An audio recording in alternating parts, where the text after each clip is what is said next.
lagi mo siya naiisip, si Rosalie. Kaya lagi mo siya naaalala. Kaya pati ang paningin mo, lagi mo ka ni Rosalie na nakikita mo. Tao po!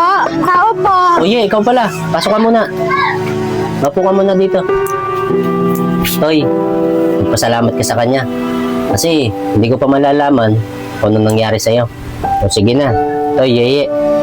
Naiwan ko muna kayo ha. Magluluto muna ako. Makakain natin. Mga pala, Ye, dito ko na kumain. Para pagpapasalamat ko na rin sa'yo. Sige na, dito na ako. Sige po, Tay.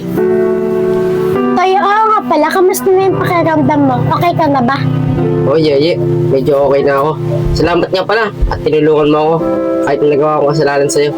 Baka ba, Totoy, kalimutan mo na yon. At saka yung nakita kita doon, sinisigaw mo pangalan ni Rosalie.